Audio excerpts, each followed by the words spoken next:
आज का टॉपिक है हमारा equation of the sphere through circle of intersection of the sphere. यहाँ क्या रहेगी, एक स्फीयर की इक्वेशन गिवन होगी, एक प्लेन की इक्वेशन गिवन होगी, दोनों को कंबाइन करने के बाद जो इक्वेशन बनेगी वो आपकी क्या हो जाएगी, इक्वेशन ऑफ द स्फीयर। ठीक है, तो और उसको कंबाइन किस तरह से किया जाएगा, और कंबाइन करने के बाद जो आपका कांस्टेंट टर्म होगी ना जिसकी हेल्प से हम कंबाइन करेंगे उसकी वैल्यू वहाँ पे आपको फाइंड आउट करनी है। ठीक है, अब मान लो इक्वेशन गिवन थी x square plus y square plus z square plus 2ux plus 2vy plus 2wz plus d is equals to 0 and plane की इक्वेशन गिवन है ax plus by plus cz plus d। किस तरह से combine किया, पहले sphere की equation को as it is plus k into में आपकी प्लेन की इक्वेशन। ठीक है, जहाँ पे कि आपका कोई भी कॉन्स्टेंट टर्म है, तो इस तरह से कंबाइन करना अगर आपके पास इस टाइप में क्वेश्चन आता है। और फिर क्या कर देना है, k की वैल्यू फाइंड आउट करनी है। जैसे फर्स्ट एग्जांपल पे चलते हैं, find the equation to the sphere through the circle x square plus y square plus z square is equals to 9।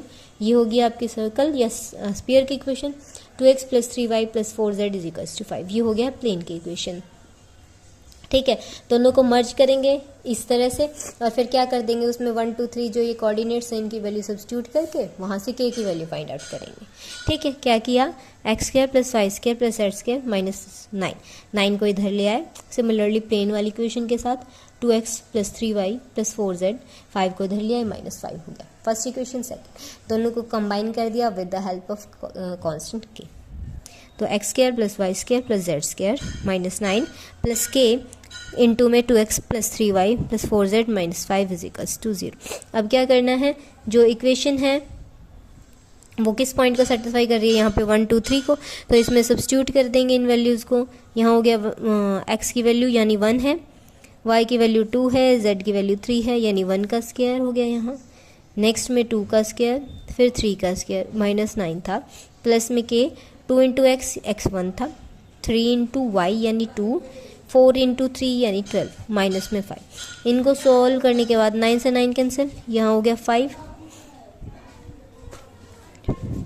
क्या कर, हाँ 5 हो गया यहाँ पे, प्लस में यहाँ क्या हो जाएगा 2 प्लस 6 प्लस 12 कितना हो जाएगा, ये 2 प्लस 6 8 और ये 12 20, 20 माइनस 5 15, 15 k और साथ में 5 इज इक्वल्स टू 0। तो k की वैल्यू क्या आ गई है 1/3।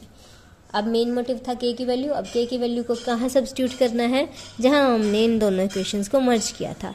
इस k की वैल्यू को उठा के यहाँ इक्वेशन थर्ड में सब्स्टिट्यूट कर देंगे।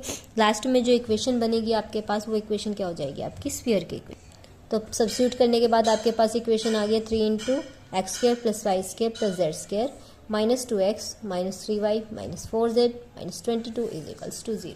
ठीक है, तो यहाँ पे ये आपकी क्या होगी है इक्वेशन ऑफ द स्फीयर।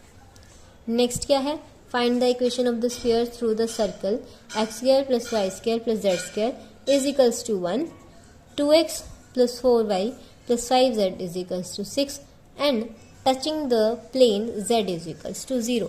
अब यहाँ क्या है, आपको स्फीयर फाइंड आउट करना है, सॉरी स्फीयर की इक्वेशन फाइंड आउट करनी है इन दोनों की हेल्प से। और एक कंडीशन और गिवन है, जब वो किस प्लेन को टच कर रहा हो z इज इक्वल्स टू 0 को। ठीक है, पहले इन दोनों की हेल्प से हम क्या करेंगे, हमारी इक्वेशन फॉर्म करेंगे। ठीक है, any sphere through the circle x square plus y square plus z square is equals to 1 and plane की इक्वेशन गिवन है 2x plus 4y plus 5z is equals to 6। दोनों को कंबाइन करते हुए 1 यहाँ आ जाएगा, minus 1 is equals to 0, minus 6 is equals to 0। और दोनों को कंबाइन किसकी हेल्प से करेंगे, with the help of constant k। ठीक है, तो हमारे पास इक्वेशन क्या बन जाएगी, x square plus y square plus z square minus 1 plus k into में 2x plus 4y plus 5z minus 6 is equals to 0। ठीक है, फिर यहाँ क्या किया इन्होंने, k के अंदर प्रोडक्ट कर दिया। इक्वेशन आपके पास आ गई है x square plus y square plus z square plus 2kx plus 4ky plus 5kz minus 6k हो गया था। माइनस साइन तो यहाँ पे भी था और यहाँ पे भी कॉमन ले लिया, यहाँ हो गया 6k और वहाँ बचा था 1। तो ये आपके पास इक्वेशन आ गई है। ठीक है, अब यहाँ से हमने क्या किया, हमारे सेंटर को फाइंड आउट कर लिया और रेडियस को फाइंड आउट कर लिया। अब जो ये है आपका touching the plane z is equals to 0, तो z इज इक्वल्स टू 0 से आपको क्या पता चल रहा है कि कोई भी पॉइंट है जो 3D स्पेस में लाई कर रहा था। मान लो ये पॉइंट था p x y, ठीक है, ये आपका x प्लेन, ये y प्लेन, ये z प्लेन। ये पॉइंट था, ठीक है। ये कहाँ लाई कर रहा है आपका, z is equals to 0 plane में, यानी z कोऑर्डिनेट वहाँ 0 है, यानी ये इस प्लेन में लाई कर रहा है, ठीक है।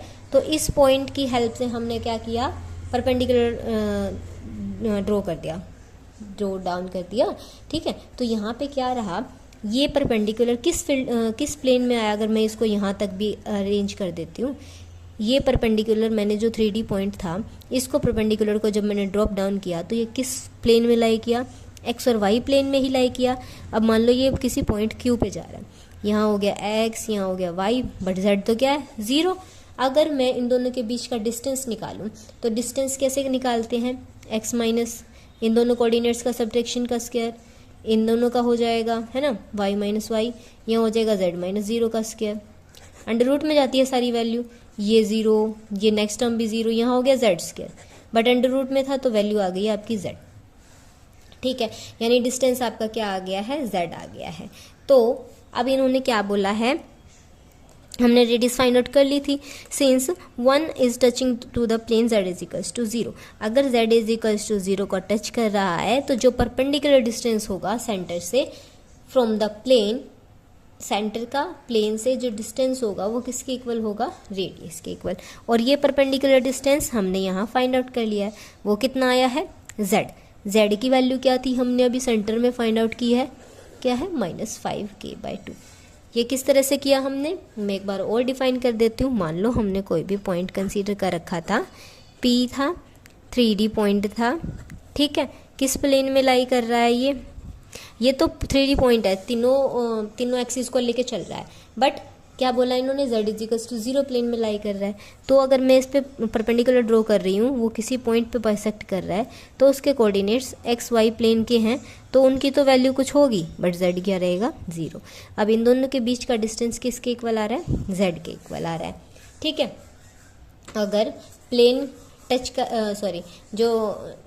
जो इक्वेशन है वो अगर प्लेन को टच कर रही है, कब, z इज इक्वल्स टू 0 पे, वहाँ क्या होता है, परपेंडिकुलर डिस्टेंस जो होता है प्लेन से सेंटर का, वो रेडियस के इक्वल हो जाता है, ठीक है।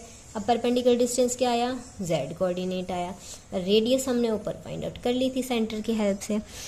तो अब ये परपेंडिकुलर डिस्टेंस का z कोऑर्डिनेट सेंटर से आ गया, क्या है, -5k/2, यहाँ पुट कर दिया, प्लस माइनस अंडर रूट में ये जो रेडियस की वैल्यू थी, इसका स्क्वायर यहाँ पे दोनों साइड स्क्वायर करेंगे, स्क्वायर करने के बाद आपके पास इक्वेशन इस तरह से आ जाएगी कुछ, 5k² + 6k + 1 is equals to 0, और k इक्वल हो जाएगा -1 और -5/2। यहाँ दो वैल्यूज़ आ गई हैं, दोनों को एक बार यहाँ पे -1 सब्स्टिट्यूट करेंगे, कुछ इक्वेशन आ जाएगी, और फिर -1/5 पुट करेंगे तो दूसरी इक्वेशन आ जाएगी। तो दोनों इक्वेशंस आपकी क्या हो जाएंगी, इक्वेशन ऑफ द स्फीयर्स। तो यहाँ क्या किया, एक बार -1 सब्स्टिट्यूट कर दिया था, एक बार -1/5 सब्स्टिट्यूट कर दिए, दोनों ही इक्वेशन क्या होगी आपकी, इक्वेशन ऑफ द स्फीयर्स।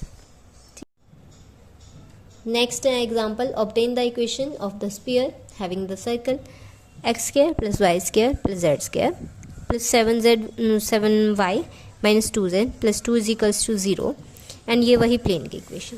अब क्या करना है, इक्वेशन ऑफ द स्फीयर के लिए वही कॉमन कंसेप्ट कंबाइन करना पड़ेगा with the help of constant k। तो क्या किया हमने, x² + y² + z² + 7y - 2z + 2 + k into में प्लेन की इक्वेशन, ठीक है, लिख दिया। अब नेक्स्ट क्या बोला कि इन्होंने जो इक्वेशन ऑफ द स्फीयर आपको बनानी है वो किसकी तरह एक्ट कर रही है, एज अ ग्रेट सर्कल। अब लास्ट जो एक्सरसाइज हमने की थी उसमें मैंने आपको एक डेफिनेशन क्लियर करी थी ग्रेट सर्कल की। उस डेफिनेशन में क्या था कि ग्रेट सर्कल क्या होता है, ग्रेट सर्कल होता है किसी भी स्फीयर के लिए, अगर स्फीयर का जो सेंटर है वो किसी प्लेन में लाई कर रहा है तो वहाँ पे जो इक्वेशन की फॉर्मेशन होती है वो ग्रेट सर्कल की इक्वेशन होती है, ठीक है। तो अगर ये ग्रेट सर्कल की इक्वेशन की तरह एक्ट कर रही है तो इसका जो सेंटर होगा ना वो कहाँ लाई करेगा, इस पूरी इक्वेशन का जो सेंटर होगा वो कहाँ लाई करेगा, प्लेन पे लाई करेगा। अगर प्लेन पे लाई कर रहा है तो सेंटर यानी प्लेन की इक्वेशन को सेटिस्फाई करेगा, ठीक है। आगे चलते हैं और फिर साथ में बताएंगे। Since the given sector lying on the sphere 3, तो सेंटर किस तरह से फाइंड आउट करते हैं, पहले तो दोनों में से कंबाइन कर लेंगे, x के कोफिशिएंट y और z के कोफिशिएंट। तो इक्वेशन क्या आएगी आपके पास, x² + y² + z²। अब x का कोफिशिएंट तो है नहीं है तो 2kx y का कोफिशिएंट है, यहाँ 7y है और यहाँ पे भी y है, तो दोनों को कंबाइन करेंगे 7 + 3k y। यहाँ पे भी z है, यहाँ z है, तो यहाँ पे कंबाइन किया 4k - 2 साथ में z। यहाँ था 2 और यहाँ -8k, प्लस किया 2 - 8k = 0। अब क्या करना है, सेंटर फाइंड आउट करना है। सेंटर कैसे निकालते हैं, आपको -u चाहिएगा, -v चाहिएगा, -w। u किसके इक्वल होता है, coefficient of x, 1/2 coefficient of x। अब x का कोफिशिएंट क्या है, 2k। 2k का अगर मैं हाफ करूँ तो क्या आ जाएगा, k, बट सेंटर होता है -u, तो k - k हो जाएगा। ठीक है, नेक्स्ट क्या था, v कैसे निकलेगा, कोफिशिएंट ऑफ y का हाफ। अब y का कोफिशिएंट क्या था, 7 + 3k। अब इसका कर दिया हाफ, बट क्या था, नेगेटिव साइन, तो नेगेटिव हो गई वैल्यू। फिर नेक्स्ट क्या होता है, w फाइंड आउट करने के लिए कोफिशिएंट ऑफ z चलता है और उसका हाफ होता है। इसका हाफ किया तो यहाँ क्या हो गया है आपके पास, यहाँ से इसका हाफ किया तो यहाँ क्या हो गया, 4k - 2, यहाँ पे भी 2, यहाँ भी 2, यहाँ हो गया 2k - 1। बट क्या था, नेगेटिव साइन आ गए, तो ये नेगेटिव हो गई चीज़, ये पॉजिटिव होगी, तो 1 - में 2k लिख रखा है। ठीक है, अब क्या बोला था, ये ग्रिड सर्कल की तरह एक्ट कर रही है, तो ये जो सेंटर आया है ये कहाँ लाई करेगा, प्लेन पे। प्लेन पे लाई कर रहा है तो प्लेन के इक्वेशन को सेटिस्फाई करेगा। प्लेन की इक्वेशन क्या है, 2x + 3y + 4z - 8 = 0। यानी x, y, z की जो वैल्यू आई है ना, ये सेंटर्स की वैल्यू, इनको यहाँ पे सब्स्टिट्यूट कर देंगे।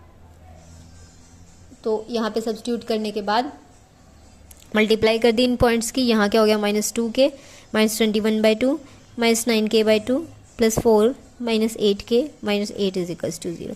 अब जो k वाली टर्म्स हैं उनको कंबाइन किया और जो कॉन्स्टेंट टर्म्स हैं उनको कंबाइन कर दिया। यहाँ हो गया -20k - 9k/2 - 21 + 8/2।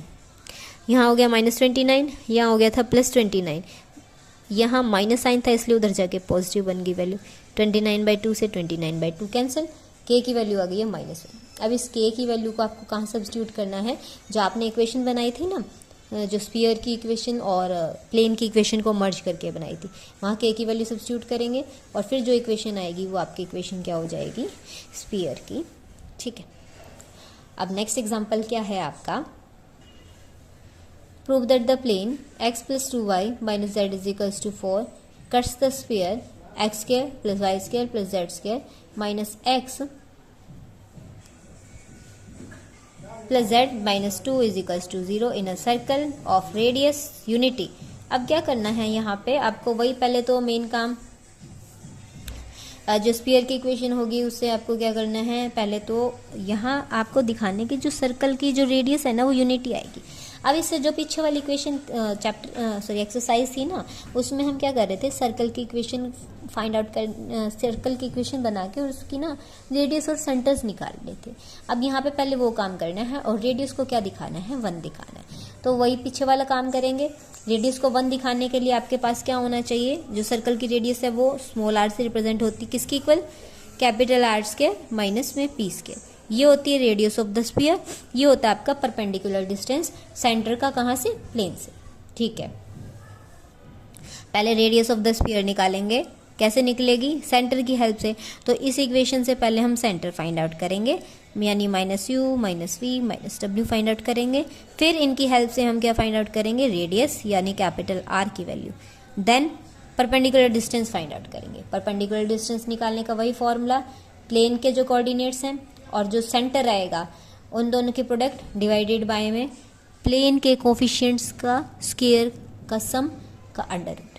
ठीक है, तो पहले फर्स्टली हम क्या प्रूव करेंगे, रेडियस को आपको यूनिटी दिखाना है, किसकी रेडियस, सर्कल की रेडियस। ठीक है, यहाँ क्या हुआ, the equation of the sphere is x² + y² + z - x + z - 2 = 0 and that of the plane x + 2y - z = 4।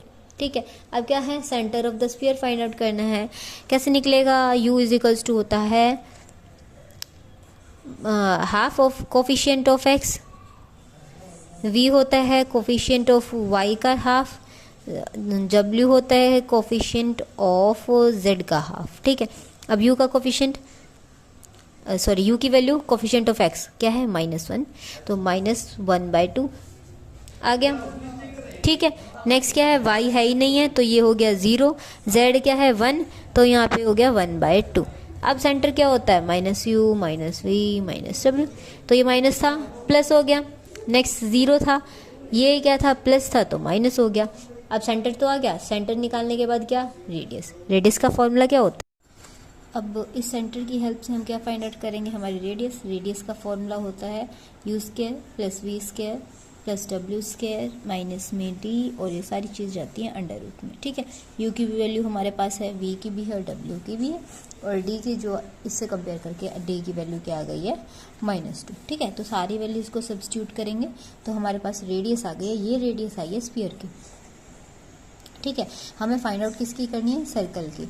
तो ये तो होगी आपकी कैपिटल R की वैल्यू। अब एक चीज़ और फाइंड आउट करनी रहेगी है आपका परपेंडिकुलर डिस्टेंस। परपेंडिकुलर डिस्टेंस किस तरह से फाइंड आउट किया जाता है, मान लो ये प्लेन है, ये सेंटर था, सेंटर से ये जो परपेंडिकुलर डिस्टेंस है इसको फाइंड आउट करने के लिए जो प्लेन की इक्वेशन होती है उसके x, y और z जो इनके कोफिशिएंट्स हैं उनकी प्रोडक्ट की जाती है किसके साथ, सेंटर के साथ। ठीक है, तो हमारे पास फॉर्मूला क्या रहेगा, perpendicular distance of centre from the plane, half की मल्टीप्लाई हुई 1 के साथ, हाफ रहा। फिर नेक्स्ट क्या था पॉइंट 0, 0 की मल्टीप्लाई 2 0, फिर यहाँ था -1, -1 की हाफ, माइनस हाफ के साथ हुई तो प्लस हाफ।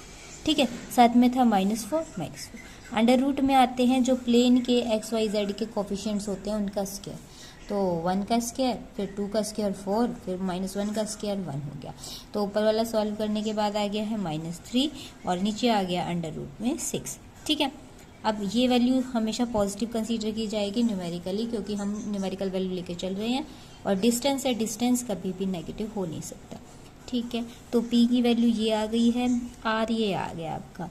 अब रेडियस कैसे किसकी इक्वल होती है, यानी small r under root capital R² minus p², R² यानी ये अंडर रूट हट गया यहाँ से तो 5/9, p² यानी 3 का स्क्वायर हो गया और इसका स्क्वायर अंडर रूट हट जाएगा 9/6। इसको लोवेस्ट फॉर्म में कन्वर्ट करेंगे तो 3 हो जाएगा 3/2।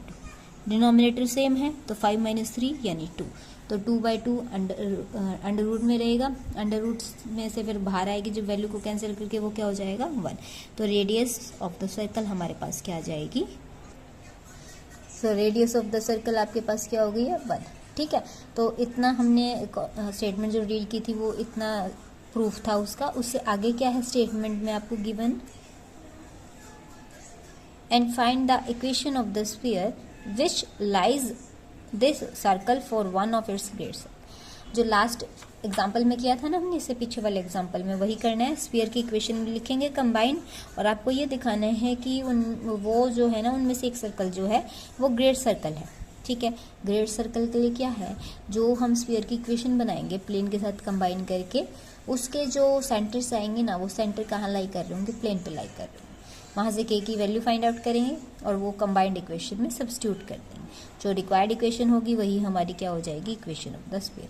सेम है सभी में, सब कुछ सेम रहा, बस थोड़ा इसमें डिफरेंस आ गया था कि आपको पहले क्या करना था, वो जो लास्ट एक्सरसाइज वाला वो काम करना था और फिर इस एक्सरसाइज वाला काम करना था। तो यहाँ क्या गया, नाउ एनी स्फीयर 1 and 2, यानी 1 तो रिप्रेजेंट कर रहा था आपकी इक्वेशन ऑफ द स्फीयर को और 2 रिप्रेजेंट कर रहा है आपका इक्वेशन ऑफ प्लेन को। ठीक है, तो दोनों को कंबाइन करा, ये थी आपकी इक्वेशन ऑफ द स्फीयर और ये प्लेन की इक्वेशन। प्लेन की इक्वेशन को स्फीयर के साथ किस तरह से कंबाइन करते हैं, विद कांस्टेंट k। ठीक है, अब क्या था, इन्होंने बोला कि ये ग्रेड सर्कल को रिप्रेजेंट करेगा, तो ग्रेड सर्कल को रिप्रेजेंट करने के लिए इस इक्वेशन के जो क्या होंगे, सेंटर होगा वो कहाँ लाई करेगा, प्लेन पे लाई करेगा। अब सेंटर फाइंड आउट करना है। सेंटर फाइंड आउट करने के लिए x का कोफिशिएंट चाहिएगा, y का चाहिएगा और z का, और उनका हाफ करना पड़ेगा ताकि u, v और w की वैल्यू आ सके। ठीक है, क्या किया हमने, x के जो कोफिशिएंट्स थे उनको कंबाइन किया, then y and then z। तो इक्वेशन कुछ इस तरह से मॉडिफाई हो गई है, x² + y² + z²। यहाँ x है और यहाँ पे x है। ठीक है, तो x कॉमन लिया, यहाँ हो गया k - 1, y यहाँ नहीं है, यहाँ पे एडजस्ट, तो 2ky। नेक्स्ट z यहाँ पे भी और यहाँ पे भी है, तो z कॉमन लिया, यहाँ हो गया है 1 माइनस के, देन यहाँ -2 है, यहाँ -4 है, minus sign common, 4k plus 2 is equals to 0। ठीक है, अब क्या करना है, सेंटर, फर्स्ट सेंटर कैसे निकलेगा, u क्या होता है, कोफिशिएंट ऑफ x बाय में 2, x का कोफिशिएंट क्या, k-1, और इसका क्या करना था, हाफ, फिर नेगेटिव साइन। अब इसके नेगेटिव आया तो ये नेगेटिव हो गया, ये पॉजिटिव हो गया, तो 1 माइनस के बाई 2। ठीक है, फिर क्या होगा, y के कोफिशिएंट का हाफ, 2k का हाफ, यानी 2 से डिवाइड, 2 से 2 cancel, k, but negative sign आएगा। ठीक है, फिर z के कोफिशिएंट का हाफ, इसका हाफ 2, बट नेगेटिव साइन है तो ये नेगेटिव और ये पॉजिटिव, तो k-1 बाई 2 हो गया। ठीक है, this must lie on the plane. अब प्लेन की इक्वेशन क्या थी हमारे पास, x plus 2y minus z minus 4, तो x y z यानी ये जो सेंटर की वैल्यू आई है यहाँ पुट कर देंगे। पुट करने के बाद यहाँ पे k की वैल्यू क्या आ गई है, -1। ठीक है, -1 आ गई है, तो इस -1 वैल्यू को हम कहाँ सब्स्टिट्यूट कर देंगे, जो हमारी ये कंबाइंड इक्वेशन लिखी थी यहाँ पे -1, और फिर सॉल्व करने के बाद जो इक्वेशन आएगी वो हमारी क्या हो जाएगी, equation of the sphere. Next question है हमारा, prove that the circles x² plus y² plus z² -2x plus 3y plus 4z minus 5 is equals to 0, then 5y plus 6z plus 1 is equals to 0। ठीक है, एक तो ये आपको pair दे रखा है, ये प्लेन है और ये स्फीयर की इक्वेशन है। ठीक है, नेक्स्ट ये आपको दे रखा है फिर से एक स्फीयर की इक्वेशन है और एक प्लेन की इक्वेशन है।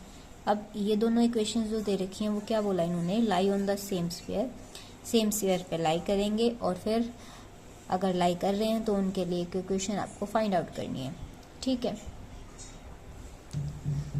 So equation of the given circle, इनको नाम दे दिया, ये फर्स्ट और ये सेकंड। ठीक है, अब क्या करने हैं, हमें इक्वेशन बनानी है of the sphere through the circle.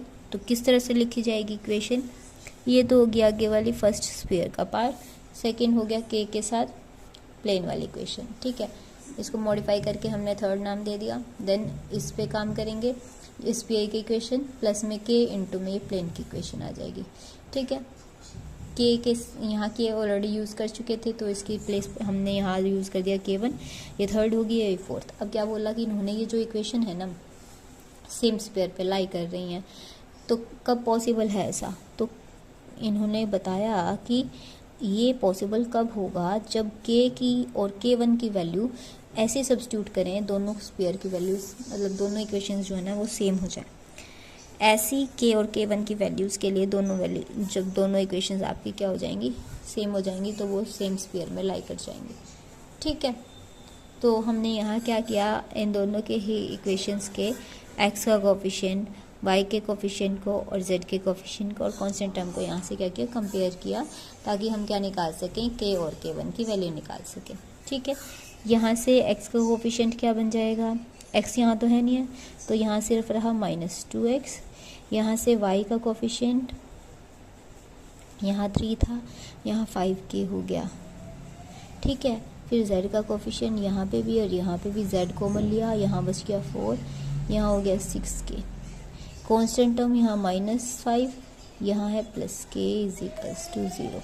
ठीक है, और यहाँ पे क्या है x का, यहाँ भी और यहाँ भी, तो -3 + k1 x का, यहाँ y यहाँ पे भी और यहाँ पे भी है, तो 2k1 - 4y, z यहाँ भी यहाँ पे भी, 5 - 7k 1z, कांस्टेंट टर्म यहाँ नहीं है, यहाँ है जस्ट -6 इज इक्वल्स टू 0।